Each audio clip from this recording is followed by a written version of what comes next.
This summer, Prime Video takes you back before Legally Blonde, before law school, and into the world of Elle Woods in high school. Set in 1995, this Gemini vegetarian knows exactly who she is until her family moves from Bel Air to Seattle. Packed with iconic fashion, 90s nostalgia, and a throwback soundtrack, Elle proves one thing. Law school was hard. High school was harder. From the world of Legally Blonde, watch Elle, a new original series only on Prime Video. Watch now. This summer, serve up the Cookout Classics, Heinz Ketchup and Kraft Singles. Every good burger needs a layer of perfectly melty cheese and thick, rich ketchup. We all know it's not a cookout without Heinz and Kraft. Un podcast un petit peu particulier ce soir parce que j'ai le seum aujourd'hui. J'ai grave le seum et je pense que ce podcast va me faire du bien. Plus qu'à vous probablement. Il va surtout me faire du bien à moi parce qu'une fois que j'aurai extériorisé ça, je pense que ça ira mieux. Le thème de ce podcast, c'est le travel blues. Je voyage seule et j'ai le travel blues. Alors qu'est-ce que c'est que le travel blues ? C'est une sorte de mal du pays, de dépression du voyageur. Alors, dépression, le mot il est un peu trop fort, hein. Mais de blues du voyageur. Pour ceux qui ne suivent pas et qui ne connaissent pas encore mes aventures et le podcast ni mes réseaux sociaux, je suis partie 3 mois aux États-Unis seule pour réaliser mon rêve d'adolescente de 17 ans qui était de passer quelques mois aux États-Unis pour découvrir et la culture, notamment la culture équestre parce que c'est ma passion, mais également la culture CrossFit puisque c'est ma deuxième passion. Et également la culture américaine en général. J'ai une to-do list avec plusieurs villes, plusieurs États qui me font rêver. Et je vais parcourir les États-Unis comme ça, à la recherche de mes rêves. Sur le papier, et clairement les 3/4 du temps, c'est le rêve absolu. Je suis en train de réaliser des trucs de malade. Mais pourtant, aujourd'hui, j'ai beaucoup pleuré. Sur la route du retour parce que je vais visiter tous les jours j'essaye de visiter quelque chose et je suis dans le Texas actuellement et il y a quand même pas mal de routes à faire pour aller visiter des choses. Sur la route j'ai beaucoup pleuré. C'est très bizarre parce que ça a commencé hier avec des petites angoisses hier soir tout ça. Ce matin j'avais vraiment le seum. Mon chéri Flo me manque énormément, mais vraiment, alors, je ne pensais pas que ça serait autant. Je savais qu'il me manquerait beaucoup. On a déjà été séparés plusieurs fois parce qu'on est un couple très indépendant. Donc moi, je suis déjà partie 15 jours pour faire une compète de CrossFit avec des copains. Je suis déjà partie 15 jours pour faire le GR20 en Corse avec une amie. Bon bref, je suis déjà partie plusieurs fois et ça ne m'a jamais fait ça à ce point. Je pense parce que je sais que je pars très longtemps et il me manque viscéralement, quoi. C'est très très dur. Alors en plus ça fait pas longtemps que je suis partie, c'est ça le souci aussi et c'est ça qui aujourd'hui m'a fait vraiment beaucoup pleurer, c'est que je me suis dit si je suis dans cet état-là maintenant, je reste 3 mois aux États-Unis, qu'est-ce que ça va être ? Ce soir ça va beaucoup mieux parce que j'ai la chance d'avoir des amis qui sont super. Et notamment les vocaux de Clo-Clo, elle se reconnaîtra, mais c'est vrai que d'entendre les amis et d'échanger, parce qu'il y a le décalage horaire aussi, donc les vocaux c'est plus facile, d'échanger par vocaux et de discuter de tout et puis de rien en français et de savoir qu'à l'autre bout du monde, ses amis sont toujours là, ça fait chaud au cœur, hein, clairement. Puis bon, mon chéri, bien sûr, tous les jours on s'est au téléphone. J'ai pas de manque à ce niveau-là, ma famille aussi, on a un groupe WhatsApp. Enfin, je suis en contact avec aussi tous mes potes de CrossFit, on a un groupe de CrossFit, bref. Je suis en permanence entourée, mais virtuellement. Et physiquement, je me sens très très seule. La solitude, elle me pèse. Alors, encore une fois, ça fait qu'une semaine que je suis là. Je pense que c'est passager, le travel blues, ça arrive ponctuellement. Je pense que c'est normal aussi. Après, je sais, vous allez peut-être vous dire « Non, mais attends, elle est pas chiée, elle part 3 mois aux États-Unis, le rêve intersidéral, et elle se plaint. » Alors non, je me plains pas, hein, les gars. C'est moi qui ai voulu cette situation. Je suis hyper contente de réaliser ce rêve, mais j'ai un coup de mou. Et franchement, pour les personnes qui voyagent seules ou qui vont voyager seules, sachez que je pense clairement que c'est normal. Moi, aux États-Unis, la culture, c'est pas la même qu'en France. Enfin, quand on part dans un autre pays, de toute façon, c'est pas la même culture qu'en France. Donc, il y a un choc culturel.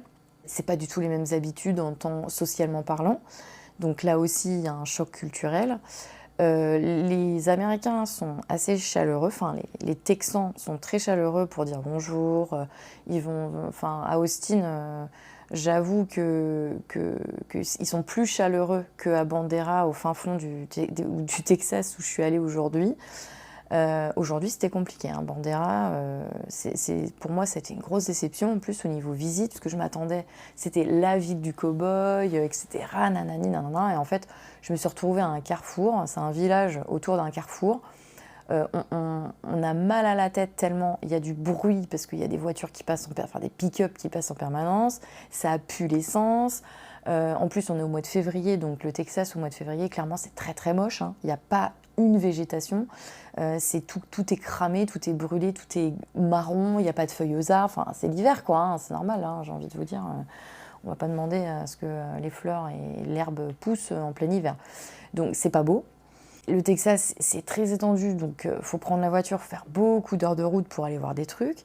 Et en plus, à Bandera, en tout cas, les gens sont pas très chaleureux, quoi. Donc moi, j'ai rencontré 2 nanas qui montaient des vaches longhornes.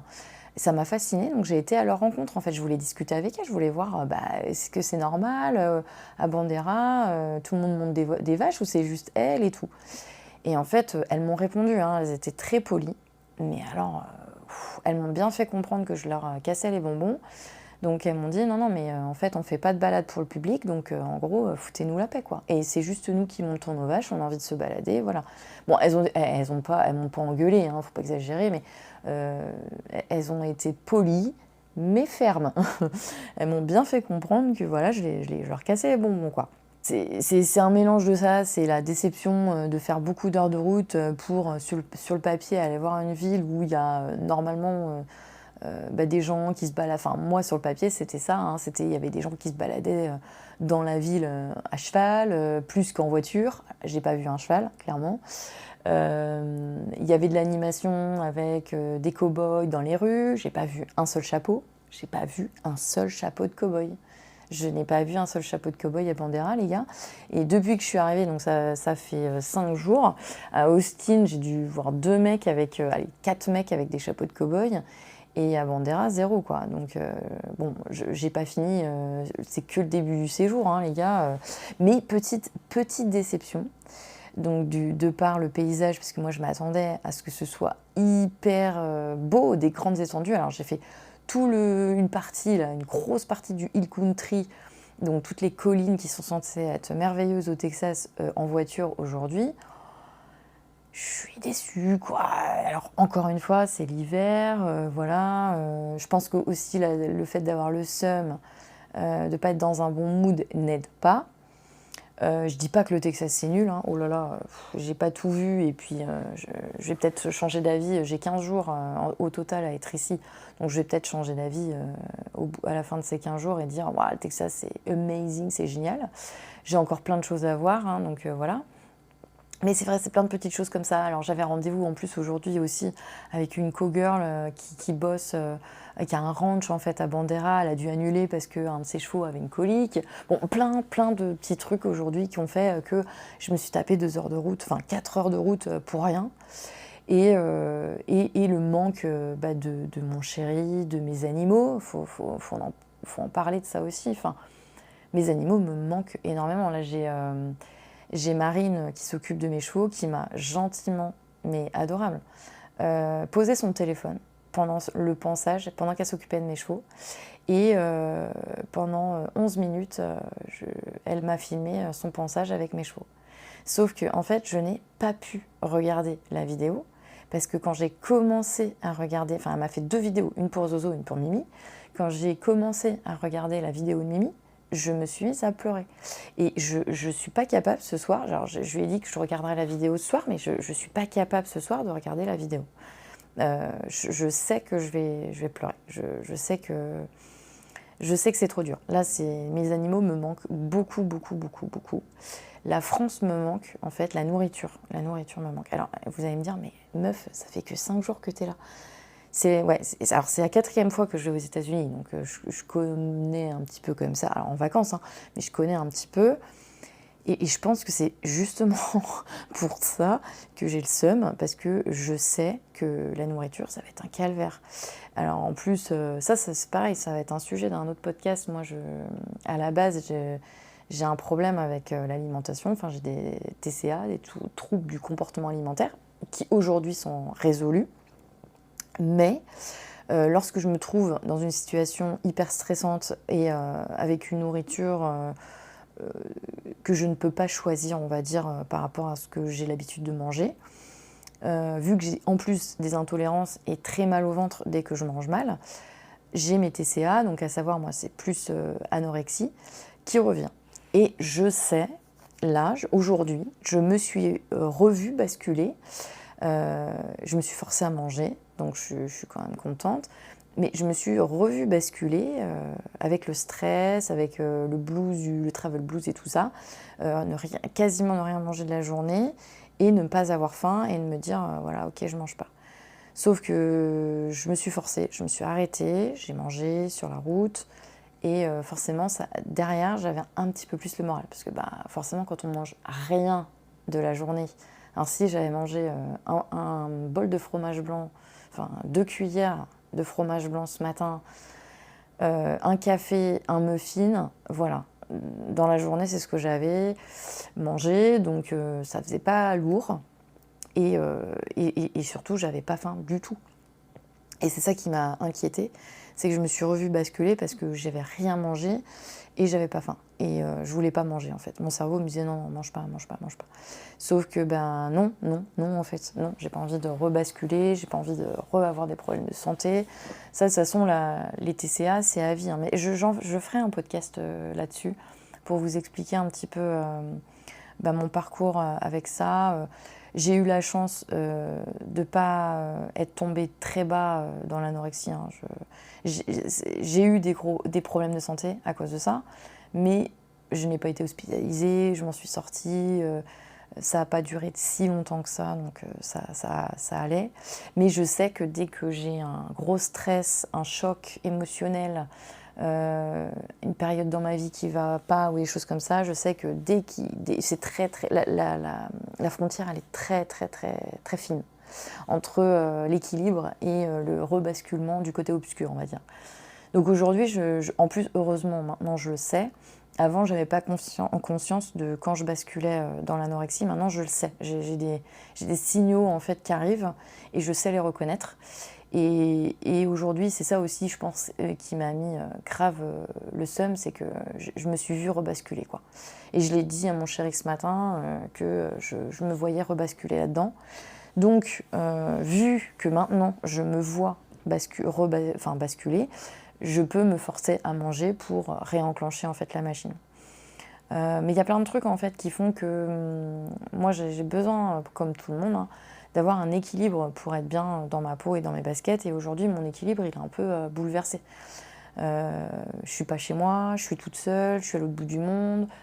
Il y a la barrière de la langue. J'ai pas croisé un seul Français depuis que je suis arrivée. Alors tout le monde, il y en a beaucoup qui m'ont dit « Ah non mais Austin, au Texas, c'est hyper français. » Je n'ai pas croisé un seul Français. J'ai pas croisé un seul Français. Alors je suis persuadée qu'il y en a plein, hein. Mais en tout cas, je ne dois pas être dans un quartier français. Donc, j'ai pas entendu parler français une seule fois et j'ai pas vu de français. Et franchement, alors d'habitude, quand je suis en vacances, je fuis les Français tout le temps. Je veux pas. Parce que faut dire les choses, hein. On est chiant, on est mal poli, on est sans gêne, on parle fort. Moi, j'aime pas les Français. Surtout, on est relou, enfin bref. Mais là, je vous avoue que je ne serais pas contre de me faire une petite soirée avec des Français, hein, très clairement. Et du coup, Gemini, ChatGPT, mes meilleurs amis hein, dans mon voyage, hein, clairement, m'ont indiqué qu'il y avait des applis justement pour pouvoir sortir avec des gens dans le coin, tout ça. Donc je vais m'y mettre. Je me suis aussi inscrite au CrossFit, donc ça fait partie de mon équilibre aussi, de la vie sociale, là, les sorties parler avec des gens en fait, tout simplement. Et le sport, le CrossFit, donc là, ça y est, je me suis enfin posée pour réserver des séances de CrossFit et aller enfin au CrossFit. Et je pense que ça va me faire un bien fou. Je suis habituée chez moi à faire énormément de sport. J'en fais 5 fois par semaine minimum. Du coup, là, j'en suis à seulement... pour le moment, j'ai fait 2 séances de sport depuis que je suis arrivée. J'ai fait une séance de muscu et j'ai été courir. Et bon, la course, clairement, c'est pas ce que je préfère. Et les séances de muscu toute seule, c'est pas non plus ce que je préfère. Hein. Donc c'est vrai que ces 2 choses-là, c'est vraiment le sport que je fais vraiment par dépit en général. Au dernier, parce que la muscu, j'en fais parce que j'ai besoin de me renforcer pour les exercices de CrossFit, mais c'est pas mon délire, surtout tout seul, tu te fais chier. Enfin, moi, franchement, les musculeux, je vous admire parce que je sais pas comment vous faites pour trouver la motivation. Moi, j'ai besoin d'un effet de groupe, je sais pas, j'ai besoin d'un coaching. M'entraîner toute seule avec des dumbbells dans une salle mitée avec mes écouteurs sans interaction, je sais pas comment vous faites. Clairement, je vous admire. J'ai quand même fait 2 séances de sport, mais j'en fais pas assez pour me dépenser, quoi. Donc je marche beaucoup. J'ai fait aujourd'hui, je fais beaucoup de voitures, donc j'ai pas marché, mais les autres jours, j'ai beaucoup marché. Donc pareil, ça m'a aidé à me faire du bien. Mais j'ai pas fait de CrossFit. Et le CrossFit, c'est quelque chose qui me tient beaucoup à cœur. J'ai très hâte de découvrir la culture CrossFit aux États-Unis parce que je pense qu'elle est complètement différente par rapport à la France. Je vous en parlerai dans un nouveau podcast. Si ça vous intéresse, vous pourrez l'écouter. Et pour en revenir à ce travel blues là, ouais, je pense que c'est un tout. Alors, je mesure bien sûr la chance que j'ai. Je vous parle juste vraiment d'un blues ponctuel qui peut arriver à n'importe qui quand on est seul à l'autre bout du monde. Et j'essaye d'être indulgente avec moi-même parce qu'au début, quand j'ai commencé ce matin à me sentir pas bien, je me suis dit, mais meuf, en fait, arrête quoi. Ça fait 10 000 ans que tu veux faire ce putain de voyage. Tu t'en donnes enfin les moyens. T'es dans le voyage de tes rêves, tu vas quand même pas te plaindre. Et en fait, il y a un moment donné, je me suis dit, sois indulgente avec toi-même. Accueille le truc, ok, je me sens pas bien, ça arrive. On ne peut pas, dans un voyage, être tout le temps au top. Hein. Il y a toujours un moment où on a un peu le seum, où ça se passe pas bien, où on s'engueule avec ses potes ou machin, ou son chéri avec qui on est parti. Bon, moi, je peux pas m'engueuler, je suis toute seule en même temps. Mais c'est vrai que je me suis dit, sois indulgente avec toi-même. Il n'y a pas beaucoup, finalement, de personnes qui seraient capables, je pense, de tout plaquer comme ça et de partir tout seul à l'autre bout du monde pendant 3 mois. Enfin, il y en a, hein, bien entendu, mais je pense pas qu'il y en ait énormément. Enfin, moi, je sais que toutes mes copines et mes copains m'ont dit « Ah bon, mais tu pars toute seule, mais aux États-Unis, mais puis tu laisses ton chéri, puis tu laisses tous tes animaux. » Donc, je pense qu'il n'y a pas tout le monde qui ferait ça.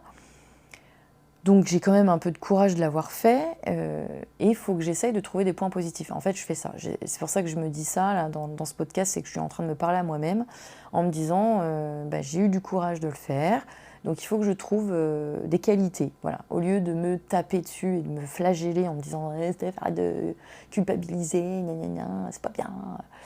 Non, au contraire, il faut que je trouve des qualités et que je me félicite de m'être lancée malgré la peur, malgré le doute, malgré... j'appréhendais énormément la séparation avec Flo. Ça, c'est pas facile. Des fois, c'est moins pire que ce que je pensais, et des fois, c'est encore pire que ce que je pensais. C'est complètement aléatoire, en fait, c'est pas linéaire. Moi, je m'attendais à ce que ce soit linéaire, mais pas du tout. Il y a des fois, il me manque, mais énormément, c'est affreux. Et il y a des fois, ça va. Donc, ouais, j'espère que ça va se tasser. Et j'espère que cette sensation de solitude va me quitter. Parce que, en fait, j'ai un côté où j'aime bien être solitaire. Parfois, j'ai besoin de me retrouver. Et c'est ce qui est arrivé au début du voyage. Je me suis retrouvée seule. Franchement, je vivais ma best life sur les 2-3 premiers jours.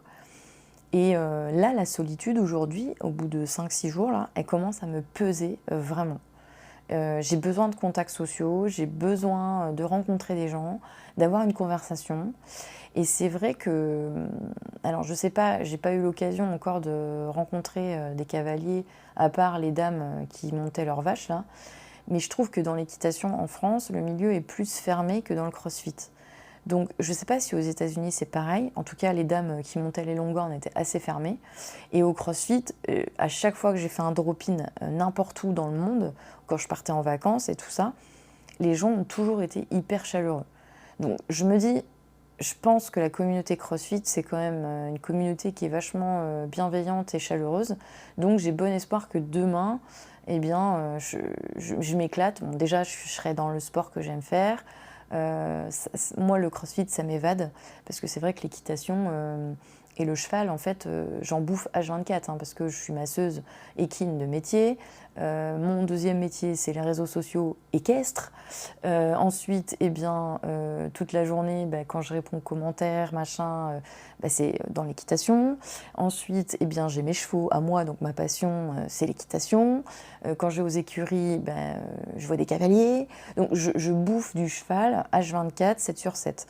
Et c'est vrai que le CrossFit, moi, c'est ma soupape de décompression. C'est le seul endroit où, en fait, où personne ne me parle de cheval. Et ça me va très bien. Parce que, en fait, quand on en mange 24 heures sur 24, 7 jours sur 7, il y a un moment où on a besoin de pause un peu quand même. Hein. Et moi, j'avoue que le CrossFit, c'est ça. Alors, ce qui est plaisant aussi aux États-Unis en ce moment, c'est que je vais découvrir en fait ça. Je vais découvrir une nouvelle culture équestre, mais une nouvelle culture de CrossFit. Donc c'est ça aussi qui est plaisant et que je connais pas encore parce que j'en suis qu'au début du voyage et finalement le peu de visites que j'ai fait, c'était pas fameux quoi. Moi ça me permet de voir ça de mes propres yeux, ça me permet d'une immersion dans la vie US. Voilà donc c'est vrai que ce podcast n'a ni queue ni tête. Enfin j'ai envie de vous dire, je parle de tout puis de rien. Mais comme je vous l'ai dit au début, je pense qu'il me fait plus du bien qu'il sert à quelque chose au final. Mais c'est vrai que j'avais besoin de le dire. J'avais besoin de dire ouais, les voyages, c'est extraordinaire. Je sais en plus quand je vais rentrer que je me dirais oh non, mais attends, mais putain, j'avais trop de chance d'être là-bas. Non. Je le sais, j'en suis persuadée. Mais là, à l'instant T, mes animaux, mon chien, mes chevaux, mon chat. Mon amoureux me manque énormément. Et c'est vrai que à l'instant T, là, j'aimerais être en France. J'ai le mal du pays, clairement. Je savais pas que c'était possible d'avoir le mal du pays au bout de 5 jours, quoi. Hein. Mais c'est possible. Et je pense que c'est passager. Et c'est pour ça que je suis assez apaisée, parce que je sais que ça va aller mieux. Et que je vais profiter, et que je vais vivre des trucs incroyables. Et c'est juste que parfois, c'est comme... En fait, dans un voyage, la vie, elle est pareille que dans la vie de tous les jours. Hein. Il y a des fois, il y a des jours avec, il y a des jours sans. Il y a des fois, c'est trop un bon jour. Et il y a des fois, le jour, il est un petit peu moins cool que la veille. Et puis, c'est tout. Mais je finirai ce podcast sur une phrase que mon papa, il dit tout le temps. Et je trouve que c'est tellement vrai. C'est « il fera beau demain ». C'est exactement ça. Aujourd'hui, la journée, elle est en mood pluvieux, nuage, t'es pas bien, ça veut dire que t'es pas bien dans ta peau. Et demain, il fera beau. Demain, tu seras dans un meilleur mood, en gros, c'est ça que ça veut dire. Merci d'avoir écouté ce podcast qui m'a libérée, qui est un petit peu fourre-tout, je suis d'accord avec vous, mais qui m'a fait du bien. J'avais besoin de l'exprimer. N'hésitez pas, bien sûr, à me faire des retours en DM sur Insta, ponycorn-le-blog ou ponycorn-lifestyle. Et j'y répondrai avec grand plaisir. Et n'hésitez pas justement à me faire un retour sur vos expériences. Si vous avez déjà voyagé seul et que ça vous a fait ça, ou que vous n'étiez pas seul et que ça vous avait quand même le mal du pays. Qu'est-ce que vous en pensez? Si vous n'avez jamais expérimenté ça, est-ce que vous trouvez ça normal? Est-ce que vous trouvez que j'abuse? Enfin voilà, bref. Bon, peu importe, je vais pas culpabiliser, même si vous me dites t'abuses quand même, c'est pas normal. Je vais pas culpabiliser. J'essaye d'être bienveillante avec moi-même. Mais voilà, il fera beau demain, comme dirait papa, comme dirait Papoun, comme je l'appelle.